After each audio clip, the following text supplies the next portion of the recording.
My wife texted, "I'm in Paris. Back in a week." I replied, "Enjoy the trip." I didn't answer her calls. Didn't answer the next 20 either. The first voice I finally picked up wasn't hers. I'm 37, been married for 11 years. We met in our mid-20s through mutual friends, did the whole traditional thing, dated for 3 years, got engaged, had a decent wedding, bought a house. No kids yet, which was always a someday conversation that never quite turned into a today decision. She works in corporate event planning. Travels sometimes for work, but it's usually announced weeks in advance with full itineraries and client names. That's why the text message 3 weeks ago hit different. I was in a meeting when my phone buzzed. Glanced down and saw her message. "I'm in Paris. Back in a week." That was it. No context. No, my company sent me last minute or emergency client situation. Just a flat statement like she was telling me she'd grabbed milk from the store. I waited until the meeting ended, then called her. Straight to voicemail. I texted back, "What? When did this happen?" 20 minutes later. "Just needed to get away. Talk when I'm back." I stared at that message for a solid minute. 11 years together and she just needed to get away to Paris without a single conversation about it? No heads up, no discussion, no nothing. I typed out about 5 different responses. Deleted them all. Finally settled on, "Enjoy the trip." Then I muted her contact and went back to work. Update 1. The call started that same evening. First one came around 9 p.m. my time, which would have been 6 a.m. in Paris. I was making dinner, just pasta, nothing fancy, when my phone lit up with her name. I looked at it, looked away, let it ring out. She called again 10 minutes later. Then again. Then she started texting. "Can you please pick up? We need to talk. I know you're upset, but please answer. This is important." I read each one. Didn't respond. Ate my pasta. Watched a show I'd been meaning to catch up on. Went to bed. The next morning, I woke up to 17 missed calls and a dozen more texts. The messages got progressively more frantic. "Why aren't you answering? Did something happen? Are you okay? Please just let me know you're alive. I'm worried about you." That last one almost made me laugh. She was worried about me. She spontaneously flew to Paris without a word and was worried about me. I did respond to that one. Single sentence, "I'm fine." Then muted the conversation again. My best friend stopped by that afternoon. He knew something was up because I'd texted him the night before asking if he wanted to grab drinks later in the week. "You never asked to grab drinks on a weekday. What's going on?" I showed him the text thread. He scrolled through, eyebrows climbing higher with each message. "Dude. Yeah. She just went to Paris." "Yep. Without telling you." She told me. After she was already there. He handed my phone back. "And you're not answering because I have nothing to say to her right now. You think she's cheating?" I thought about it. Of course I had. But something about it didn't track. If you're sneaking off for an affair, you don't announce your location. You make up a work trip somewhere boring and keep your spouse in the loop to avoid suspicion. I don't know what this is. But whatever it is, she decided to do it without me. So she can handle the consequences without me too. He nodded slowly. "You're going to have to talk to her eventually." Eventually. Not now. Update 2. By day 3, the calls had slowed down. She was still texting, but the tone had changed. Less frantic, more angry. "This is ridiculous. You're being childish. I deserve better than the silent treatment. We're married. Act like it." That last one stuck with me. "We're married. Act like it." Coming from the woman who flew to a different continent without a conversation. I screenshot that message and sent it to my friend. His response, the audacity. Day 4, I got a call from her mother. I actually answered that one. "Hi, sweetheart. How are you?" "I'm fine. How are you?" "I'm well. Listen, I just got off the phone with my daughter. She says you two are having some trouble. Did she tell you where she is?" "She said she's in Paris for work." "Interesting. She told me she needed to get away." Silence on the other end. Then, "Oh, yeah.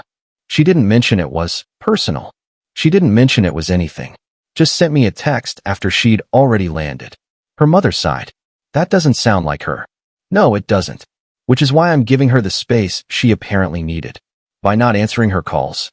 She wanted to get away. I'm letting her be away. That seems a bit harsh. Does it? Because from where I'm sitting, getting on an international flight without telling your spouse seems pretty harsh too." Another long silence. "I understand you're upset. But marriage requires communication." "I agree. She should try it sometime." I regretted the sharpness as soon as I said it. Her mom had always been kind to me. I'm sorry. That was unfair. I know this isn't your problem to fix. It's all right. I know you're hurt. Just, please talk to her when she gets back. Whatever this is, you need to work through it together. I will. I promise. We hung up. I felt guilty for about 10 minutes, then remembered the original text message and the guilt evaporated. Update 3. Day 6.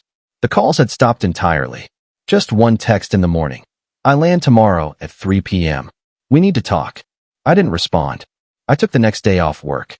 Wanted to be home when she arrived.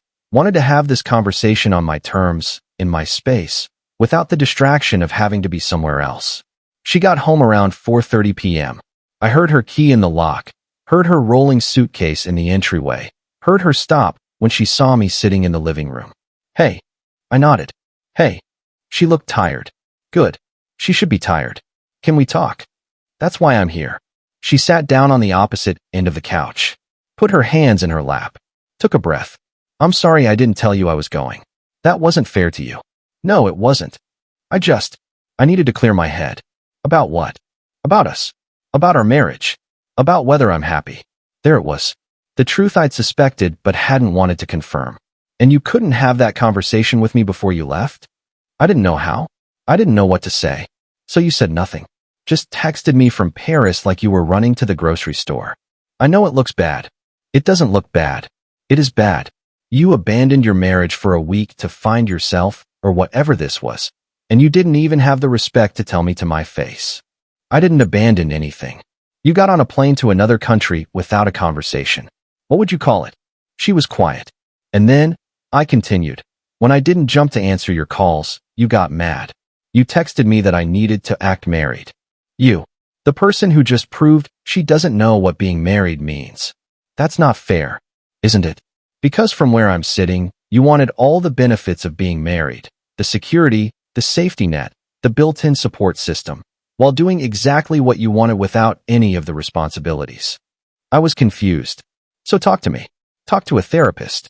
Talk to your friends. But don't just leave. Don't make unilateral decisions about our marriage and then get upset when I don't play along. She was crying now. I felt nothing. Did you cheat on me? Her head snapped up. What? No. God, no. I went alone. I just walked around the city and thought about things. What things? Whether I want kids. Whether I want to stay in this city. Whether I want to keep doing work I hate. Whether I married the right person. That one landed. I stood up. Where are you going? To pack a bag. What? You wanted space to think. I'm giving you more. I'll stay somewhere else for a while. That's not what I want. I don't care what you want right now. You made a choice. Now I'm making one. Please don't do this. Do what? Give you exactly what you asked for? You wanted to question our marriage. Fine. Question it. But do it without me sitting here waiting for you to decide if I'm good enough. I went upstairs, packed a bag, came back down. She was still on the couch, crying. I love you, she said. I know you do. I love you too. But love isn't enough when you can't even talk to me about the hard stuff. I left. Update 4. I stayed with my friend for a week. He had a guest room and didn't ask too many questions. Just let me exist. She texted every day. Long paragraphs about how sorry she was, how she'd made a mistake, how she wanted to fix things. I read them all. Didn't respond. On day 5 of my self-imposed exile, I got a call from an unknown number. Almost didn't answer. Something made me pick up. Hello. Hi, is this? A woman's voice, unfamiliar. Is this her husband? My stomach dropped. Who is this? I'm sorry to bother you. My name is... Well, that doesn't matter. I was in Paris last week. I met your wife at a cafe. I sat down. Okay. She was crying. I asked if she was all right. We ended up talking for a few hours. She told me about you, about her doubts, about the trip. Why are you calling me? Because I told her she was making a mistake. I told her that running away doesn't solve anything. That if she loved you, she needed to go home and talk to you. And she said she would. But then she mentioned you weren't answering her calls and I felt like you should know that she does love you. She's just scared. Scared of what? Of not being enough. Of making the wrong choices. Of waking up at 50 and regretting her whole life. So she decided to preemptively blow up our marriage instead. The woman was quiet for a moment. I don't think she meant it that way. I think she just didn't know how to ask for help. Well, Thank you for calling. I appreciate it. Are you going to talk to her? Eventually. Don't wait too long. Life's short. And from what she told me, you're one of the good ones. We hung up. I sat there for 20 minutes, staring at the wall. Then I called my wife. She answered on the first ring. Hello. Hi. Oh my God, hi. Are you okay? I got a call from someone you met in Paris. Silence. Then, she called you. Yeah. Told me you were scared and that I should talk to you. I didn't ask her to. I know. But she did. And it made me realize something. What? That I've been waiting for you to have all the answers. But you don't. And neither do I. And maybe that's okay. She was crying again. I'm so sorry. I'm so sorry. I know. But sorry doesn't fix this. We need actual change. Actual communication. Actual partnership. I want that. I want all of that. Then prove it. We're going to therapy. Together. And we're going to figure out if this marriage is worth saving. It is. I know it is. Then let's find out. Update 5. We started therapy 2 weeks later. Twice a week for the first month, then once a week after that. It was brutal. We talked about everything. Her fears about motherhood, my tendency to avoid conflict, her feeling trapped in her career, my feeling taken for granted, the slow drift we'd both ignored for years. The therapist asked her point blank in session 3, why Paris? She thought about it.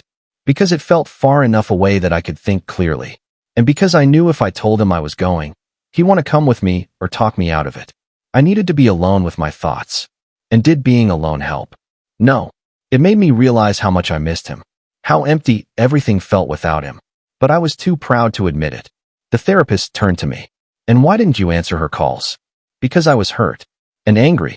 And I didn't trust myself not to say something I'd regret. Do you regret not answering? I thought about it. No.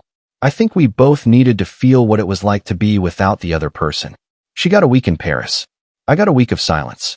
We both had to sit with the consequences of our choices. And now, I looked at my wife. She looked back at me.